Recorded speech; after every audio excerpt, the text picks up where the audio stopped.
नमस्कार मंडळी, चला आज पाहूयात कुरकुरीत असे बटाट्याची कापं तर बनवायला सुरुवात करूयात.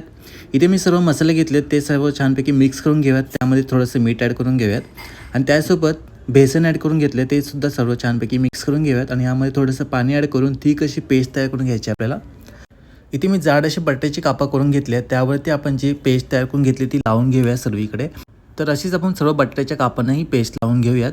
इथे मी रवा घेतले, त्यामध्ये चवीनुसार मीठ आणि थोडंसं लाल तिखट मसाला ॲड करून घेतल्याने सर्व छानपैकी मिक्स करून घेऊयात. आता बटाट्याच्या कापांना आपण रव्याने छानपैकी कोट करून घेऊयात आणि अशीच आपण बाकी सर्व बटाट्याची कापं कोट करून घेऊयात. तर चला आता आपण शॅलो फ्राय करणार आहोत. तर पॅनमध्ये तेल गरम करून घेऊयात. तेल छानपैकी गरम झालं की त्यामध्ये बटाट्याची कापं सोडून घेऊयात आणि मस्तपैकी दोन्ही बाजूने शॅलो फ्राय करून घ्यायचे आहेत. खूप क्रंची आणि क्रिस्पी बनतात आणि आतमध्ये एकदम सॉफ्ट असतात बटाटे. तर नक्कीच ही रेसिपी ट्राय करा. तुम्हाला कशी वाटली ते नक्कीच मला सांगा. तर इथे आपले कुरकुरीत असे बटाट्याचे कापं तयार आहेत. म्हणजे रेसिपी आवडल्यास मला फॉलो करायला विसरू नका.